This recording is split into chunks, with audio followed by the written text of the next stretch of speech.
All right, we are live with another episode of Commercial Roofing Radio. And I've got my good friend Paul Reed here with Northwest Roofing, Roofers in Recovery, Commercial Roofing Academy. And this guy is a dinosaur in the industry and a legend. He's been doing it for 31 years, started out nailing shingles. Man, that's hard work. And now he's at the top, definitely leader of the industry. Man, it's a pleasure to have you on the show. How are you doing today, brother? I'm doing great, man. Thank you so much for having me on. I look forward to this. Yeah, I'm excited about it. I mean, Commercial Roofing Radio, Paul Reed, they're pretty much synonymous. At some point, I knew I was going to have you on the show. I needed to. I meant to reach out earlier, but I'm glad we got connected when we did. This is pretty pumped to have you, man. Yes, sir. So if you've watched any of the episodes, we talk a lot about Commercial Roofing Radio, commercial roofing in general, big business to business. But I like to get started where you got started. You know, everybody finds the roofing industry in multiple different ways. I was born into it. I didn't have a choice. So, how about yourself? Where's Paul Reed from? Where did you get started? How did you get started? I have an odd story, brother. This is an odd story, so I grew up in a small Southern Colorado, 700 people, right? Just rural community. And I grew up on a farm and ranch, and I had every intention of because literally all my family, except for one guy, all my family was like farmers, ranchers, or truck drivers, right? They all Reed the farmer. Yeah. So I had every intention, I'm going to be a farmer, rancher, drive a truck, all those things. And, did all that, from when I was a little kid all the way till 18. And I had a cousin that my dad had always kind of taken care of. He was kind of had a few issues, but my cousin, to the typical roofer story, my cousin went and sold a job to the local sheriff, got a check, for the down payment. At this time, 30 years ago, the whole roof was probably like $3,000, but he got a check, spent it on crack cocaine, got arrested because, he took the check from the local cop. For the sheriff of all people. There's one person you don't want to scam. It's the fucking sheriff. It was the sheriff, brother. So he scammed the sheriff, gets arrested. My dad bails him out of jail and was like, hey, you're going to go make this right. I'll go buy the material. I'll send my son, me over to help you out. So I went with my cousin. I'd never been on a roof before. Went with my cousin, put this sheriff's roof on and fell in love with it. And I'll be honest, part of the reason I fell in love with it was because we sat on the roof all day and drank beer and smoked weed. And I was like, oh shit, this is like the coolest job ever. Typical white roofer story, right? Yeah. I was that guy. So I fell in love with roofing, got out of farming and ranching and driving semis. And I was a roofer and fell into it that way 31 years ago. Wow. So, that's impressive. Yeah. 31 years. I installed for the first 15 years of that. Ended up in a drug rehab center because, I followed my cousin's footsteps basically and, moved to Denver, went to treatment in Denver, and I never left. And I just started working in Denver and kind of had to rebuild my whole life. And, I'm at where I am today. Yeah. Wow. It's a crazy story. I can't wait to get into it. Right. I know it's going to be fun. So born and raised in Colorado. There's not many people that are born and raised in Colorado. That's interesting. Yeah, Sanford, Colorado, small town, ranchers, farmers. People don't even understand that Colorado is very rural, ranchers, farmers. It's the West. But nowadays people think Denver and they think city and this and that, but they don't understand. My in-laws are from Colorado and my wife was born and raised in Colorado. So I get it, Well, man, so we talk a lot. You win every time there's some type of competition. Paul Reed wins the nailing competition because he actually used to do it. You got all these other roofers that claim to be a roofer, but they're not a roofer. I call myself a roofer, but I'm not a roofer. By any means. I mean, I think I put on a shed in college one time. I put on the shed roof and it was fucking awful. Never doing it again. I started at the bottom. I started at door knocking. Every roof system. Yeah. Wow. No, that's what was weird was because, when we with our company, years ago, 30 years ago, like we had the yellow pages, right? Like there was the yellow pages, and you paid to get in the yellow pages. You could buy a full page, half page, quarter page, whatever. And like that was your advertisement, and you literally just waited for the phone to ring. Wait for the phone to ring. Yeah. That's what it was. And so when I got, moved to Denver, all of a sudden they're like, well, if you want business, like you got to go knock doors and do all these other things. And I was like, the hell you mean you got to knock doors? Yeah.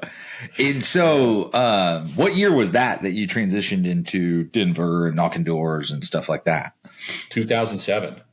2007. Oh, wow. Yeah. Wow. So from 91 to 07, you're small town roofing, yellow pages, stuff like that. All your business would come inbound, right? Phone calls, things like that, people, or word of mouth. Were you selling it all then, or were you just shingling? Would you just do like a little bit of everything? So after working with my cousin for a few years, I started my own company, and I was selling and installing. So you would go out, you would meet with a potential client, do a hand estimate. There's no Eagle views and none of that stuff. So you're measuring. Yeah, you're measuring piece of paper, and call up the local supply store and be like, hey, I need 30 square shingles. How much are they? And, go give them an estimate. And so win the job that way. And then I would go out and install, and eventually I started having a couple of guys work for me and, built it up and, had quite a few guys installing, but I was always on the roof every single day.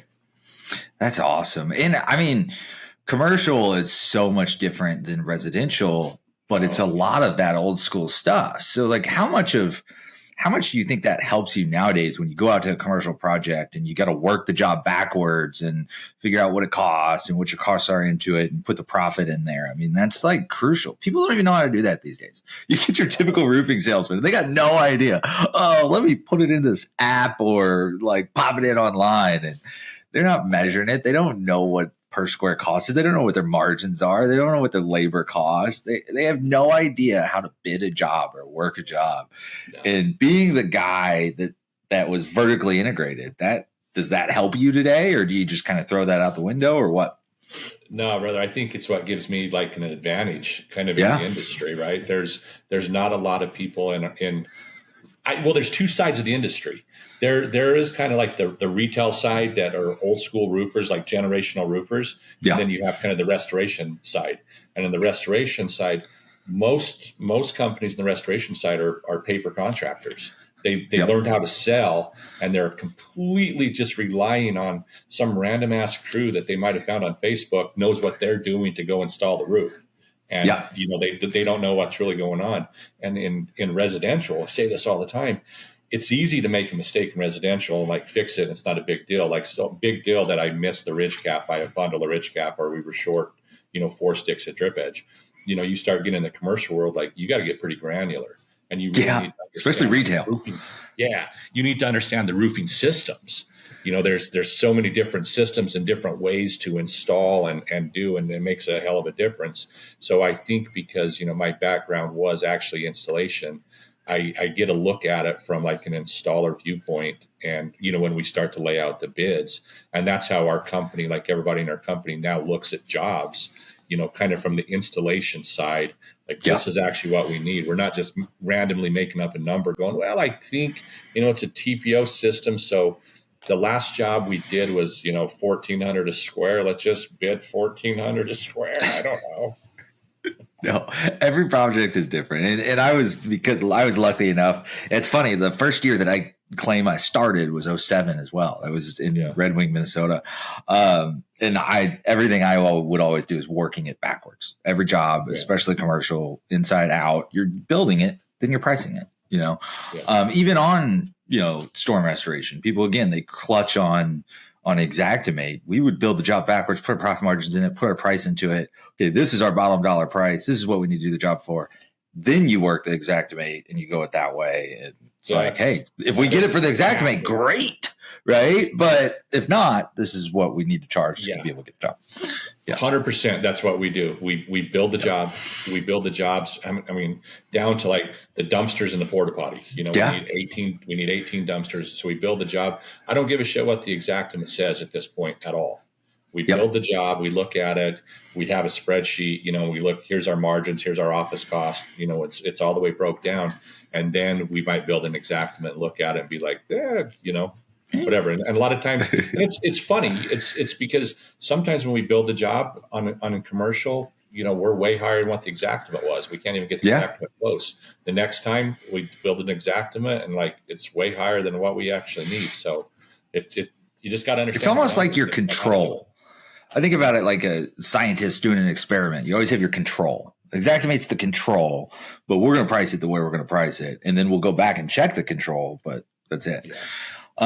Well, that's awesome, man. So what was that transition that moved you to Denver in 2007? Was it a storm? Was it door knocking? Did you just tired of living in BFE, Colorado, or no? What was that? No. So that was when I went to rehab. So I went to rehab August 14th, 2007.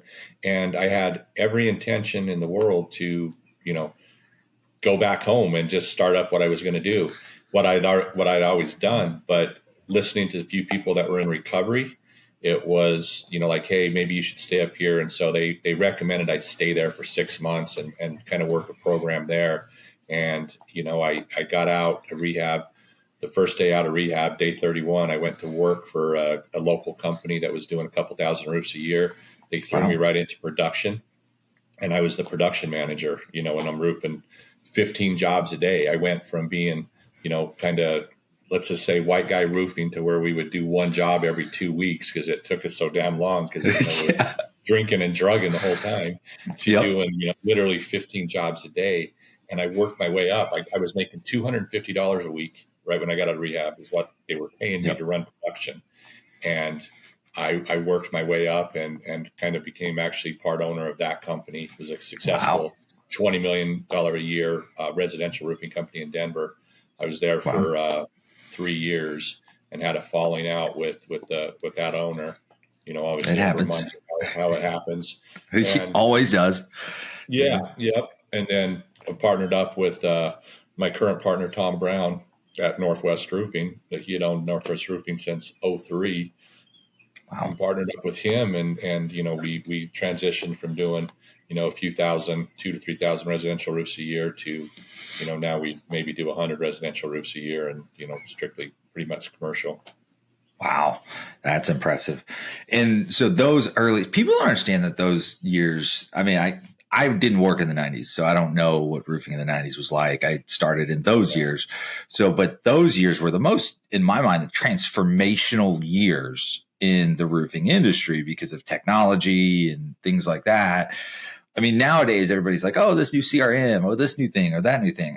I don't feel like there's a big a jump as from not having a cell phone, having a map book, like things like that you just didn't have. You're hand measuring every roof from like 2007 to those first probably 2007 to 2012, I feel like was just a huge gap and a huge like technology innovation in the industry. Were you storm chasing those years? Were you storm catching? Did you not know anything about storms? Like, people would call me when they had hail, but I didn't know. Yeah. So what was it like? Yeah, absolutely. So before 2007, no, I wasn't storm chasing all. It was just, retail at home, sleep in your own bed every night. 2007, that changed. We were working a storm in Pueblo, Colorado, and it was to me, it was a crazy concept. Like, what do you mean? You're a roofing company from Denver and like we're working in Pueblo? Because there was a massive hailstorm down there. And from there, we just started chasing storms, all over, And those years, would you stay in Colorado or would you go outside of Colorado or? First 2 years we stayed in Colorado because there was enough storms, 2007, 2008, and actually 2009 even. So the first 3 years we was all Colorado, but, working, 4 or 5 different storms in Colorado. Back then there was storms all the time in Colorado. Yep. So the first 3 years, Colorado.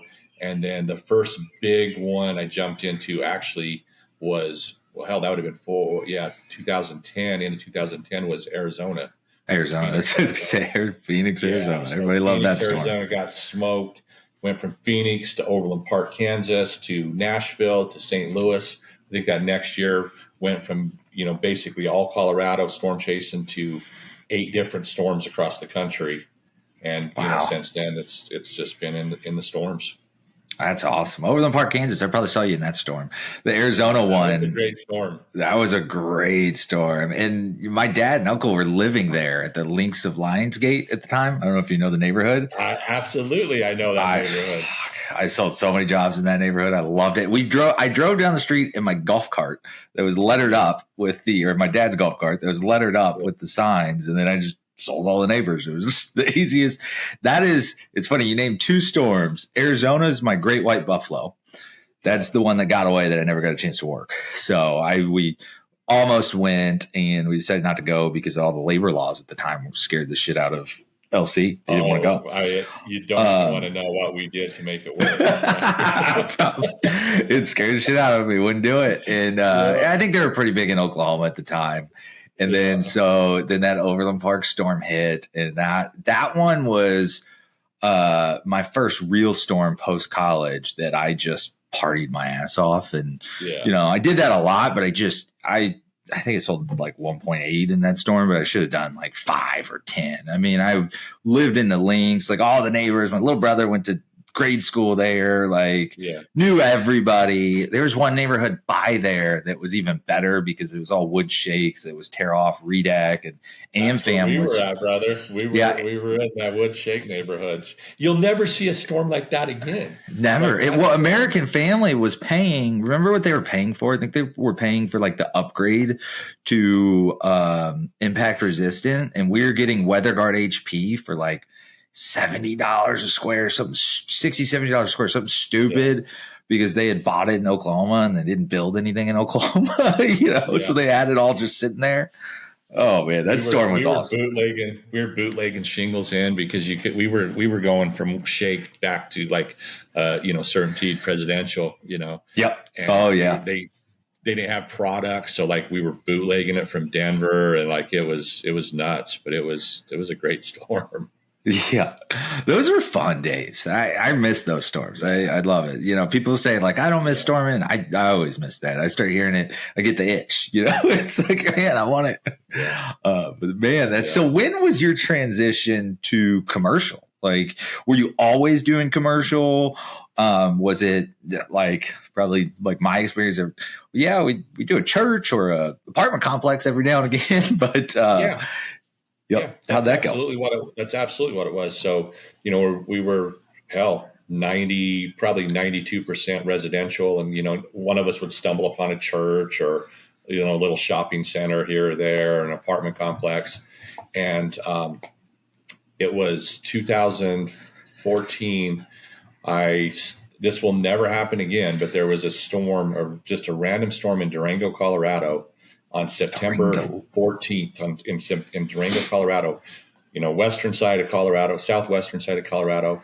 There was I had one of those, all the storm chasers apps, right? And, like you would make a little hail sound, and like at 9:00 at night, I seen it said Durango, Colorado. And I was like, that's a mistake. There's no way it held 3-inch hail in Durango, Colorado, because it's 7,500 feet elevation, right? Yeah. There's no way There's no way. How high do you have to go for that hail to get that big? It's crazy. Yeah. So I freaking just kind of screenshotted it, and I was like, one of these days I'll go to Durango. So in March of that next year, I was like, I remember that Durango storm. Maybe I'll drive over there. So I went and drove over there. Sure as shit, Durango, Bayfield, all these little small towns were just wiped out by hail. No one worked it, not even the local roofers, because no one knew that hail damaged roofs. Yep. So we opened up over there and just crushed it. I walked into an apartment complex, just, random chance, walked into it. The owner of the complex was running the front desk, which will never happen again in the history of like my cells. Like that doesn't happen. And I walked up to her and told her like, hey, you want to inspect the roofs, blah, blah, blah. Went up, there was damage, came back down and said, hey, the insurance will pay for this. And she's like, I don't really believe you, but if the insurance would pay for it, like you're my contractor. And I was like, okay, got him out there. And it was such an easy process. And she actually owned 2 apartment complexes. So it was like $4 million of work.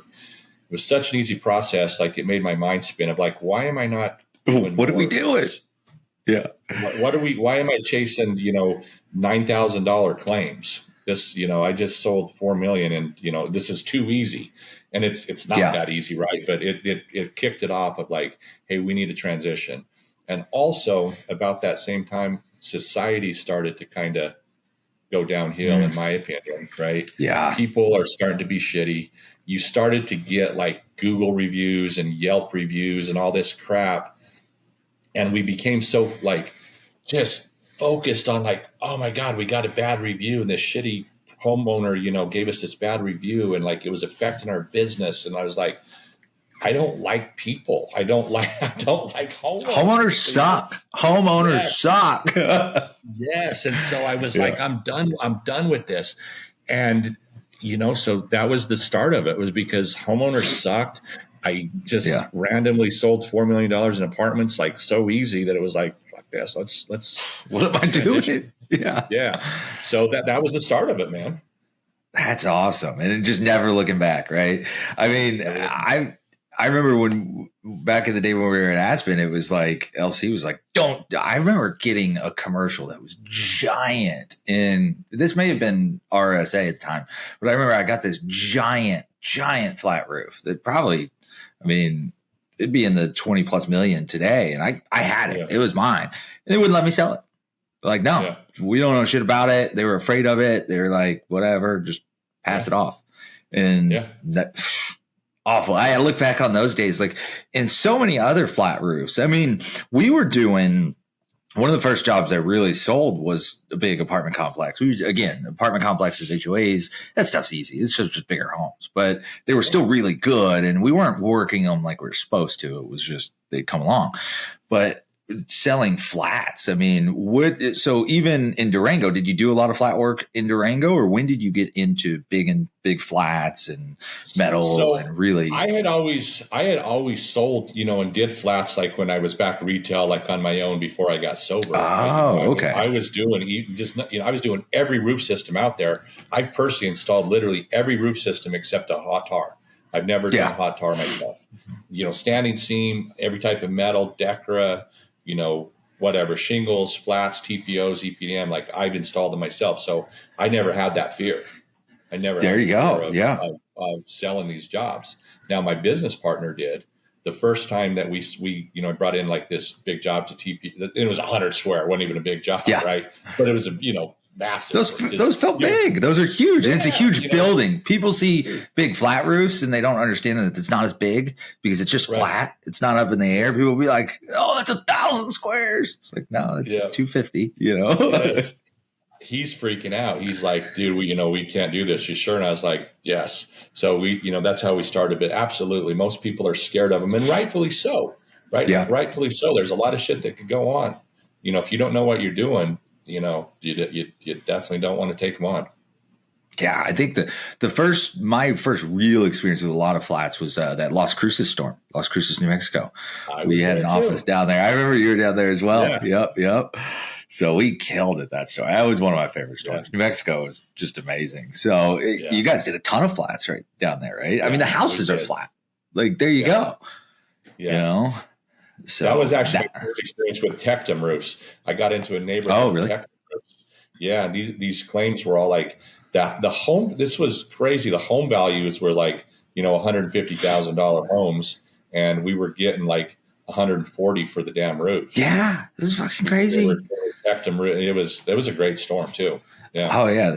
TPO over the side. We got lucky. We got in with like the, our set at the time had built the mall in Las Cruces. And then the head of what is it? The building department, the head of the building department worked as a drywaller for our set owner. So he fed us all kinds of commercial there. I remember there's a ton of awesome commercial we did in that storm. It was just fun. You know, it was just a lot of fun back then. Man, so what now? So you're storm chasing a little bit. So what changed from like, I'm never looking back, not going after residential, and then becoming this and doing commercial, focus on commercial. And then like now you're a face, a legend, a name in the industry. Like, how did those years come about? I guess from then till now, the 2015 until today. Excuse me. Little coughing fit there. You know, this is an interesting story, and it's kind of strange telling this to you. No one Yeah. really asked me this, but so your uncle Marty Hay, right? Yep. So your uncle Marty Hay, I met Marty. I don't even remember where, and I always admired him because he was the guy, right? Like Yep. everybody knew him. He was the guy, and rightfully so. And I met him, and he was super mean, like rude to me. Like he was not nice. He might have been having a bad day. I don't know, right? But he was not friendly at all. Do you remember what year it was? No. Yeah. No, like when did they set? I think they set under Bear Brothers in Denver. That might have been 2009. Bear Brothers, Denver, 2009. Okay, yep. Now I remember. Yeah, so about 2009. And anyway, I was like, I really like looked up to him and admired him because I knew him through the industry of like, this dude's got it figured out. And I kind of told myself then, like, man, if I ever became like kind of the guy, I'm gonna like just be really better, be nice, be nice to people. And you know what I mean? I've heard he's a great guy, all those things. So I'm not saying, but that was my experience with him. Yeah. And it just set me in a way of like, I'm going to treat everybody with respect from the guy cleaning on the ground to whoever else in the roofing industry. Like I'm never going to like not treat them very nice when you no, that's huge. And so that kind of put me on a path of like, I've always been super intentional anywhere I've went to actually take time when someone comes up and talks to me to make sure I'm present. And like, I give them 2 minutes or 5 minutes of time. And so that was kind of set me on that path as far as like leadership, in our industry per se. Right. Yeah. So just, kind of a weird story. I've never really shared that. No, that's huge. You asked me, I was like, damn, that's his uncle. So. Bring it out. No. Yeah. So a little bit, one thing that's huge that I want to commend you is a smart person learns from their own mistakes, right? A smart person, your typical smart person. A wise person learns from somebody else's. So the fact that you learned from his mistake of how he treated you and helped mold you, like, man, I don't want to be that guy.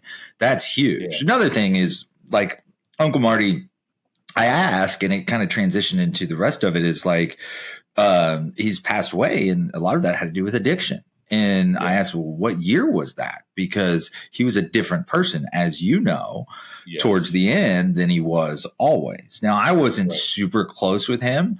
He was more reserved. He was a quieter person, didn't always say a lot. Like came up from like more production side, stuff like that. So he wasn't as extroverted as most, or at least in my experiences with him. Right.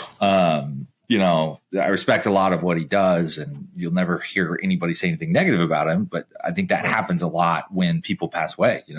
Nobody talks bad about a dead person, So, not that I would or anything like that, but it doesn't offend me to hear that at all. It's, if anything, it's a good thing that he helped made that impact on you to be a better person to help elevate the industry. Right. So, but one thing that nobody really talks about is when they talk about him and all of these things. I did learn a lot from him. I was blessed to be around him, but is the addiction and is that side of things. And you've been through it. It helped made you what you are today, is to be able to go recover. I mean, I wish that you were around before this, because I think Uncle Marty still would have been here. If he wasn't rude to you that day in 2009, maybe he'd still be here today.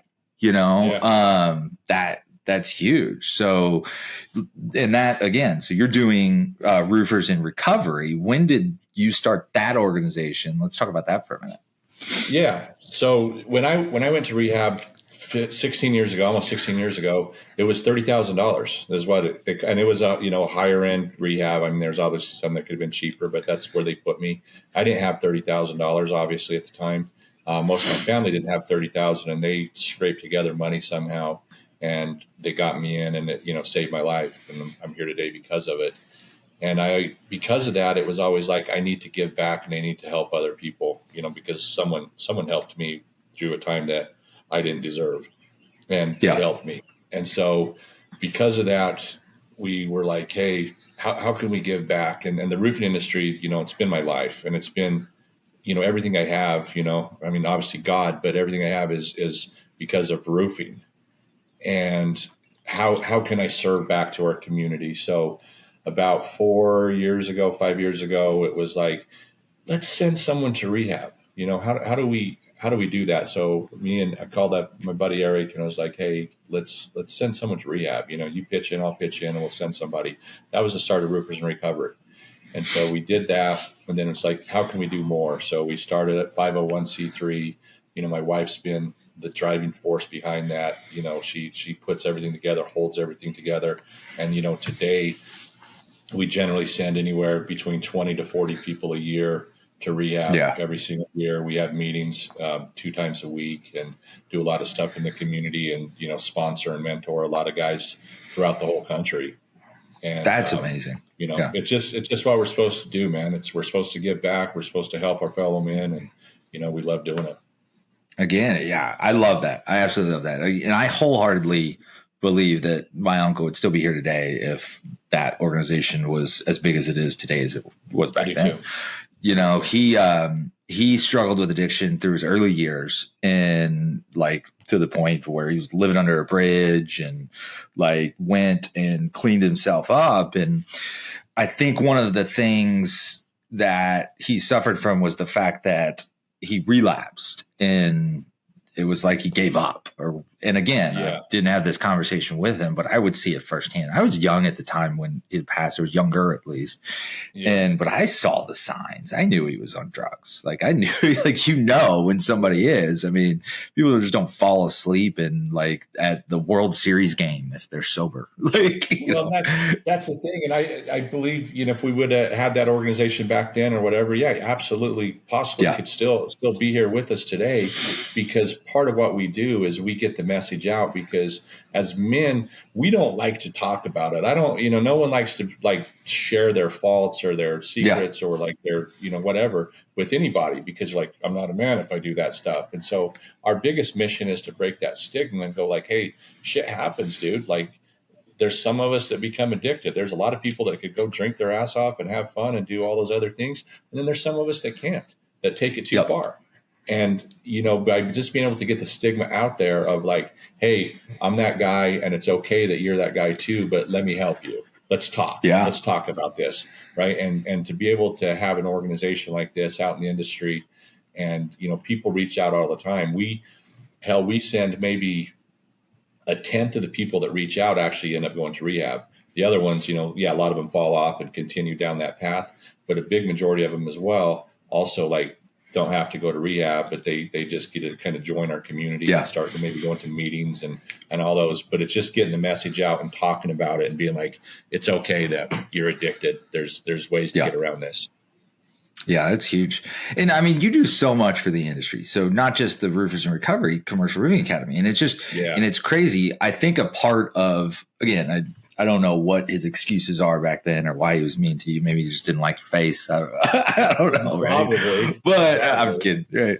But, the industry as a whole back then, everybody hated each other. Everybody talked shit about each other, and even later, I mean, I remember shit LC would tell me about Scott at Interstate, and probably would talk shit about you guys at Northwest, and everybody would talk shit on everybody. It was just the thing. These are your fucking enemies. We're at war.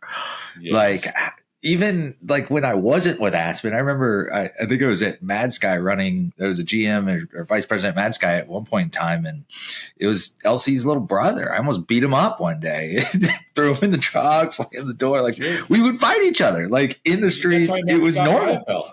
That's how I met Scott Riopel. Scott Riopel in like 08. One of my guys stole a job from one of his guys or vice versa.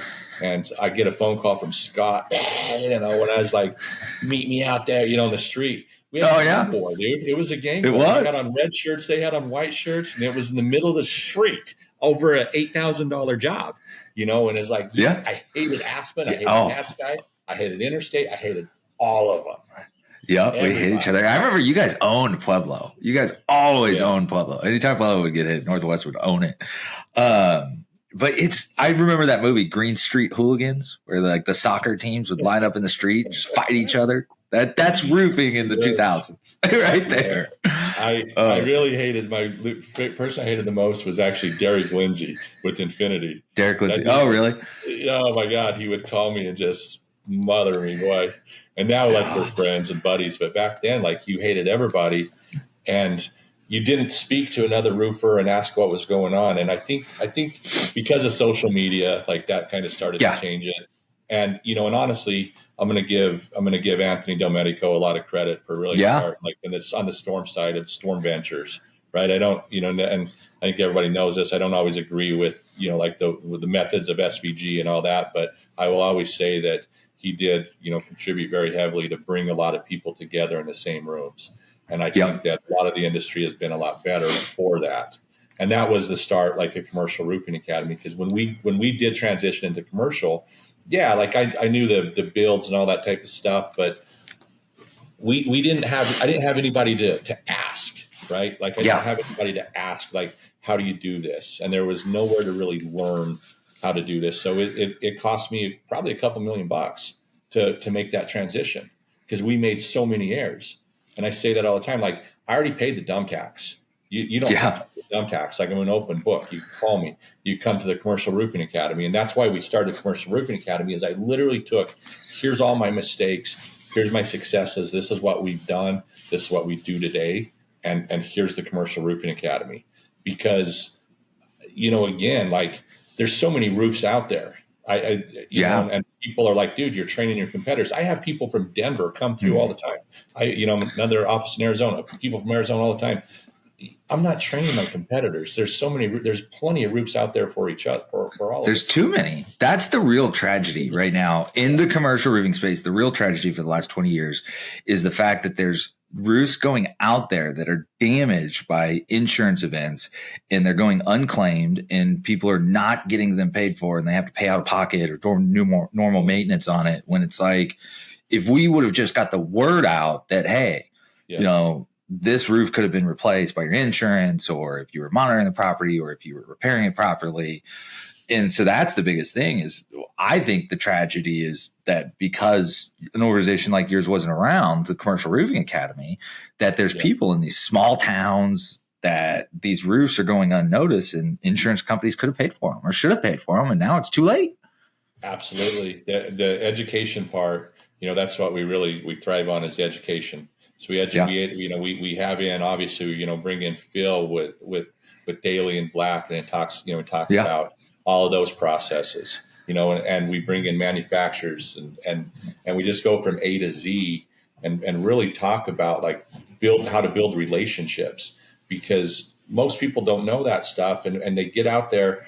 A lot of guys, you look at a roof, we send salesmen out all the time with really no formal education or training what damage is. Is this actually hail damage, or is this bird shit? Right? Like, is this wind uplift? Like, blah, blah. And we learn bullshit off of like Level the Playing Field on Facebook that may or may not be accurate information. From a bunch of keyboard warriors most of the time, right? That probably don't know anything.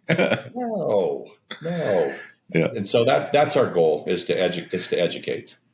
Yeah. Again, that's awesome. I prefer to compete against good competition. It's better for me to compete against good competition when we're out on the job. It's a level playing field. You got some random ass dude that doesn't know anything about roofing, and he's competing against you.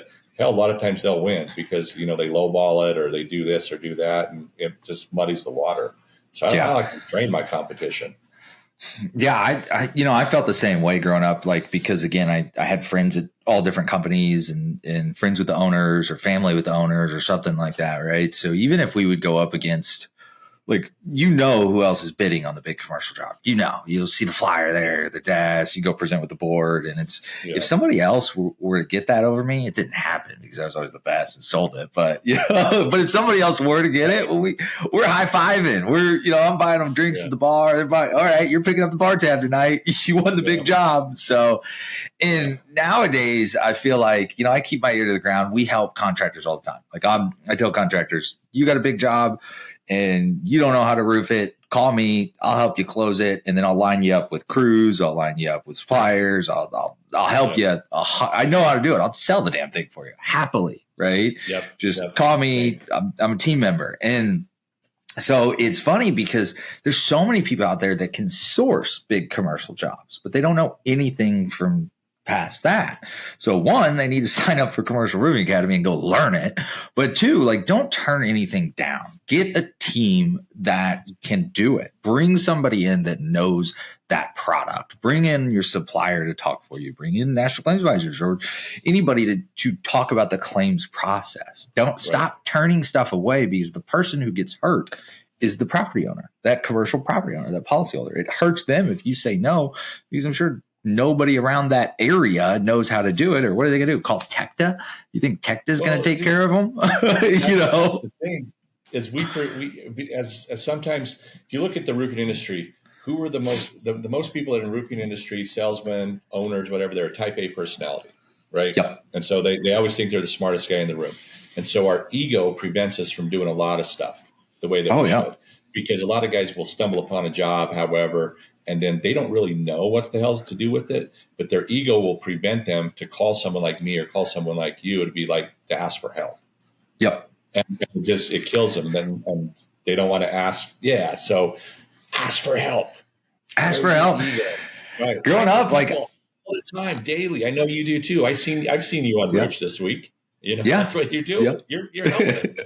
And it's crazy. It's like growing up, like again, it's different for me because I was 20 years old landing, multi-million-dollar jobs, and I looked like I was 15. So I sure as hell was not going to go into a board meeting and try to close a bunch of 60-year-olds looking like I'm 15. Right. I'd find the oldest looking guy in the office who's like, you're coming with me. I'm going to pay you a couple points. Here's the presentation. Here's what I want you to say.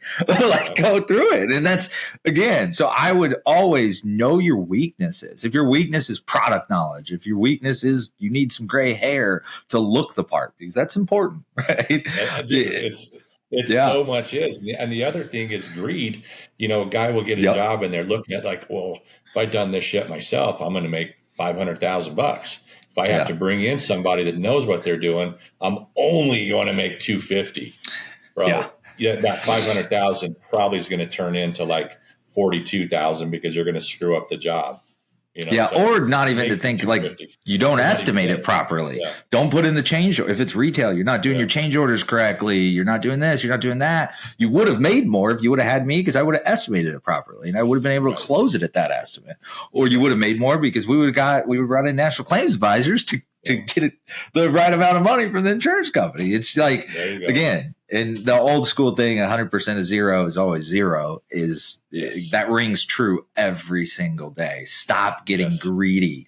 Use your resources. Bring in your powers, and you're going to grow. It's like I had somebody that had me out on an apartment complex last month, and he was all excited. It's a $4 million project. Let's go. I'm like, okay, let's go get this one, but let's go get every other one. Have you sat down with the property management guy? Have you sat down with the owner? Have you sat down with this? Use your network. And it was like off of that, now he's got a deal with all the apartment complexes that's managed by that property management company. And he would have never thought about it. He was just happy to strike gold with the one. Well, that's just, dude, I tell people all the time, the worst thing you could possibly do is go sell one job. That's the worst thing you can do, because it's like, oh my God, look at me, I'm so rich now, and you rest on everything else. That's the worst thing you could possibly do. You sell one, hey, now we got the momentum. Let's go. You got the momentum. Exactly. It's all about the portfolio, man. Yes. Yeah. I love that. I tell people that all the time. So Commercial Roofing Academy, I'm a big believer. People need to go there, learn it, grow, help each other, be there for each other, whether it's retail or insurance. Retail, you need people because you're going to hit your bonding cap real fast, or bringing in financiers to help you, or just lowering what you're paying for material. I mean, again, like, you tell me Paul Reed doesn't get better deals than you do for material. Call Paul Reed. He'll probably save you enough money on your damn material that, his percentages there paid for. We've worked on relationships. That's part of the class, is we talk about how to build relationships with manufacturers and suppliers and why that's important. Yep. It's huge. Unbelievable. It's everything. Most people think that the supplier manufacturer work for them. I look at it as we're partners in this shit. And how can we work together to get to the end of the day? Yeah, people just don't get it. If they just, again, look at it as a team, look at it as a group, get letters from your manufacturer, have your rep come in and talk for you. Like, hey, I'm not talking about myself. I'm not the best. This guy's saying I'm the best, and he happens to sell to every roofing company. Every roofing company that gives you a presentation on this product that you're spec'd for buys from this guy, and this guy's here for me. So what does that say? The old third-party validation. You let the third party validate, because if I get up and say, look how cool I am, I'm a master elite with GAF, and which means I'm in the top 1%. Well, I feel like I'm bragging. The people think I'm bragging. But if I have the manufacturer come in and be like, hey, we've selected, this company, they're master elite, which means they're in the top 1% in the nation.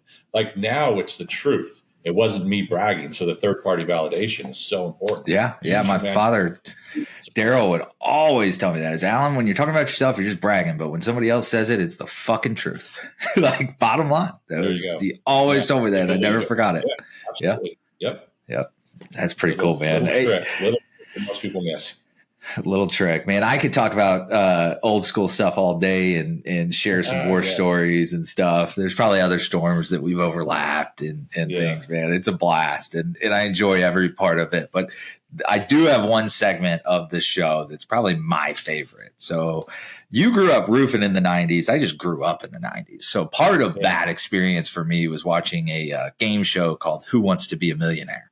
Were you a big fan of it back in the day at all?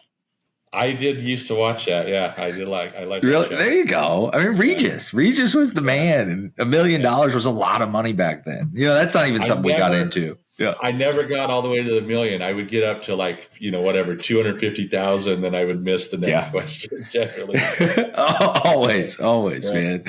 Well, we've got our own version of that here on the show. It's Who Wants to Be a Millionaire, but the questions are based on Paul Reed's life and his background, and so I do a little research to derive these questions. Now, unlike your traditional commercial roofing radio, we don't have a live audience. So you can't ask an audience, but you can use a 50-50 or phone a friend, which is my favorite.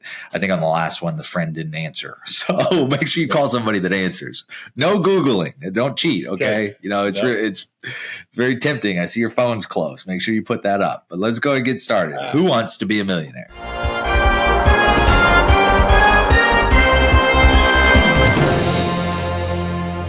And I think I found some good ones for you. My goal is to stump you. Now I'm nervous that I know.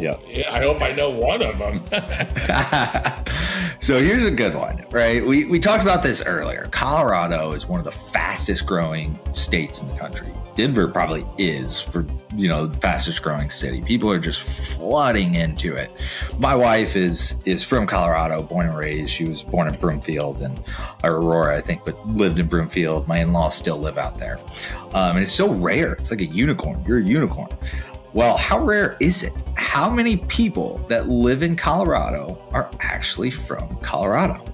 Is it A, 2.4 million people, B, 3 million, C, 1.5 million, or D, only 1 million people that live in Colorado are from Colorado?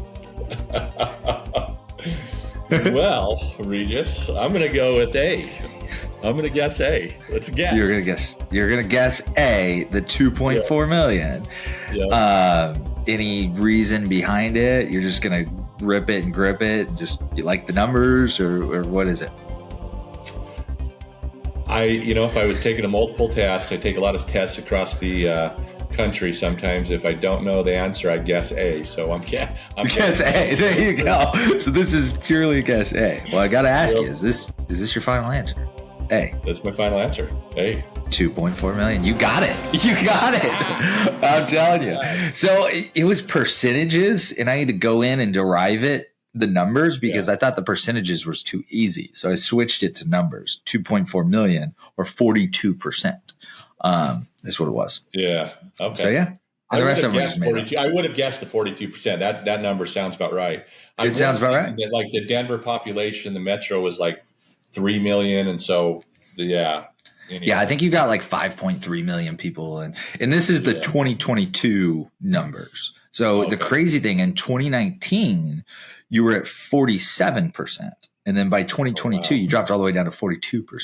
So as of today, it's probably 40, if those numbers are trending. It's crazy how many people. Okay, so move on to the next one. So Denver, Colorado, you're probably a big Broncos fan, correct? Oh, yeah. All right. Well, I don't know if you know this, but Rick Daley played for the Denver Broncos. Rick Daley's an owner of National Claims Advisors. Yeah. So, yeah, he was a tight end at the Denver Broncos, and he was behind Shannon Sharp. So this is a question that's kind of National Claims Advisors and Paul Reed. Shannon Sharp, one of the greatest Denver Broncos to ever play, is actually third in Broncos all-time postseason receptions with how many? Okay. Is it A, 82 postseason receptions, B, 47, C, 63, or D, 33? I'm going to go C, final answer, 63. Rip it and grip it. No lifelines, nothing. You got two over. You're just going to go for it. 63. Yeah. That's a lot for a tight end. 63. Final answer. He was the man. Final answer. Final answer, 63. You are wrong. So it's actually 47. 47. Okay. Yeah, he was the man. Or he still is the man. I mean, he's broadcaster now. How did you feel about Shannon Sharp? Were you a big Shannon Sharp fan? I was a huge Shannon Sharp fan. I loved. He was kind of one of the first guys that was really out there to. He was a great trash talker.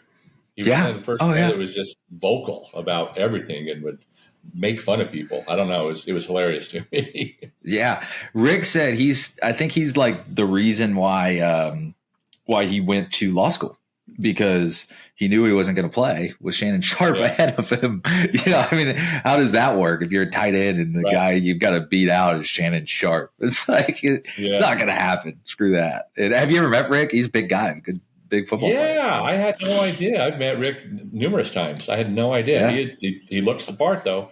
He told me that. Looks the part. All right. Well, that stumped you on one. You're 1 for 1 now. Okay, let's move on to the next one. So this one's kind of fun. It has to do with hail.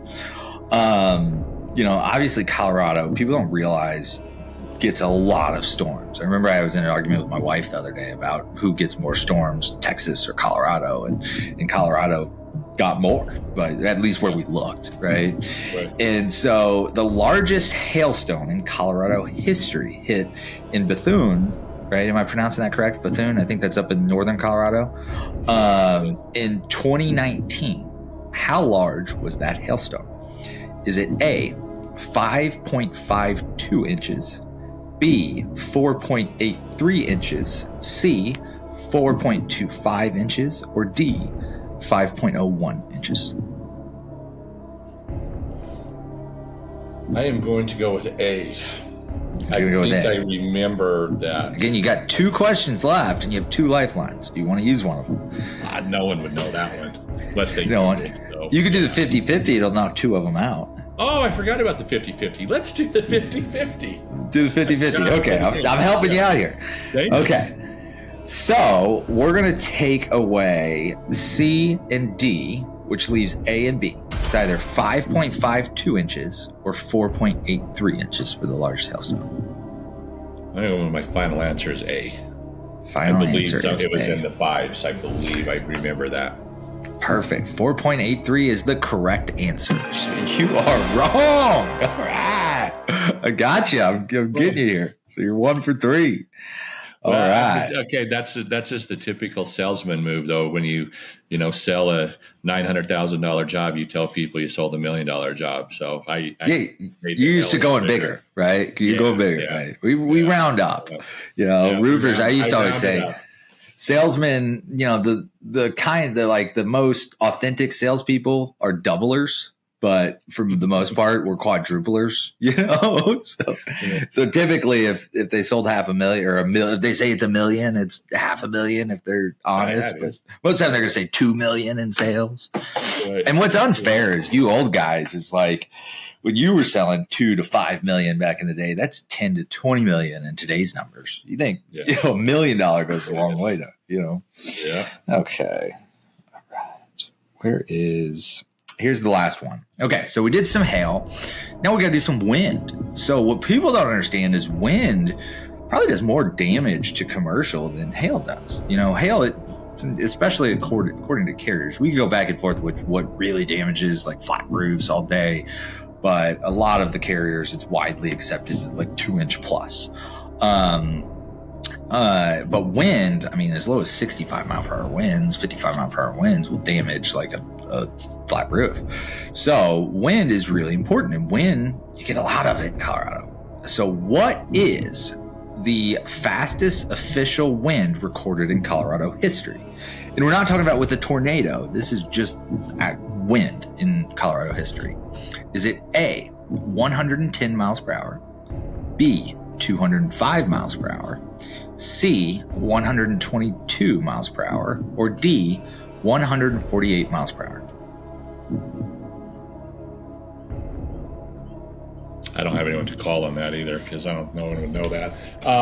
Dude. Call Derek Klein. Call his ass up. He might know it. It's going to be probably from the storm in 2019. Maybe. No, Colorado Springs storm. They kind of had one of those derechos. Oh, a derecho. You think caused it. Okay. Shit. You don't want to just try to call anybody just to bounce it off? Yeah. All right. How do I get... If you just call and put it on speakerphone. Okay. Hold on.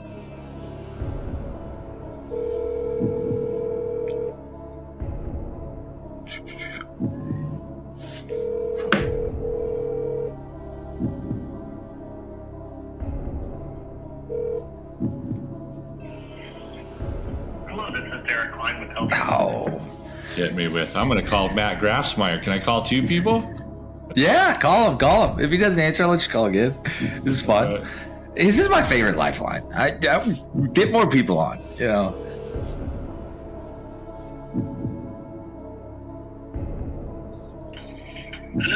Hey, Matt Grassmeyer. How are you? It's Paul Reed.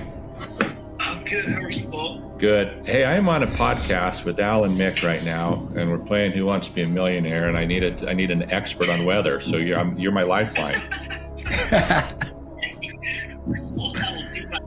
I have a question for you about wind speed, the highest wind speed recorded in Colorado. And the answers are, what were they, Alan? 110 miles per hour. 110 miles an hour. 205 miles per hour. 205 miles an hour. 122 miles per hour. 122 miles an hour. Or 148 miles per hour. 148 miles an hour. My answer was 148 is what I'm thinking, and I think it was in Colorado Springs a few years ago during one of those derechos on January 9th. There was. I remember that one as well. Golly. Okay, so we have, say that again, 148. You can't look it up. I hear keystrokes back there. Yeah, Alan's saying you can't look it up. You can't. He said he heard the keystrokes. Yeah. What were the answers again, Alan? 110, 205, 122, and 148. 122 and 148.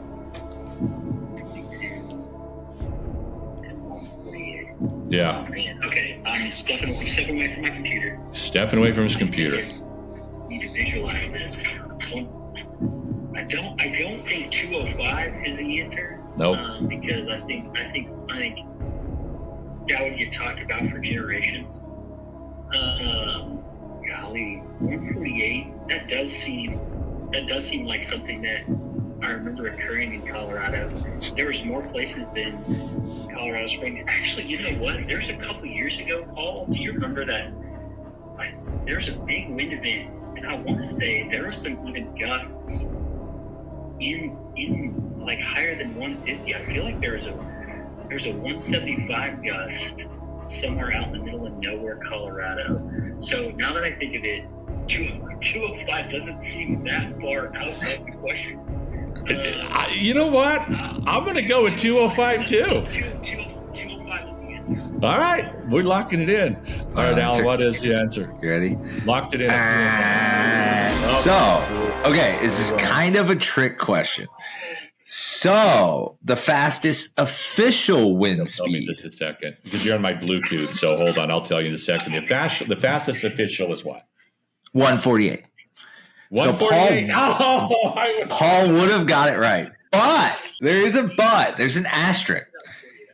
There was 205. It just wasn't official because it was no official recording of it. He said there was a 205, but it wasn't official. But the 148 is an official. Oh, that was the official time. Okay, I feel like I got played a little bit there. Yeah. Hey, Matt, thank you, brother. I'm so sorry, Paul. All right, bro. Thank you. Bye. That's funny.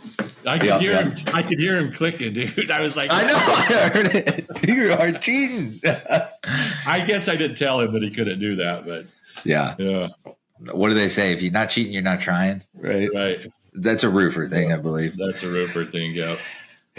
Well, man, it's been a pleasure having you on the show. We got to do this again. There's a lot more stories that I want to hear and goals. We didn't even get to go into the future of what Paul is doing, Commercial Roofing Academy, Roofers in Recovery. Yeah. But you've got a lot of organizations. How do we get a hold of you? Let's say we want to learn more about commercial roofs and get into the commercial roofing game. How do we get a hold of you? The best thing to do to me is to call me 719-588-4361. I've been trying to kind of stay off social media the last few months. And to be honest with you, it's because I spend a little bit too much time on it. Yeah. I fell down that hole. So sometimes I might, if you message me on Facebook, I'll eventually get it. Usually takes me a day or two because I don't check my messages that often. I need to be better. But calling me or texting me, I'll always get right back to you. So that's the best way. And same thing with Roofers in Recovery. If you're trying to reach out on the website, the roofersinrecovery.org, there's a contact now button that will go directly to me. Yeah. Awesome. And then what about Northwest? What if we got some big roofs for you? Dude. Yeah. I will. Let me know. Just give me a call. Call Paul Reed. If you got any big roofs, you want to learn how to do big roofs, or you want to change your life and you want to make some big changes, call Paul Reed. He's your man. All right, man. Well, it was a pleasure having you.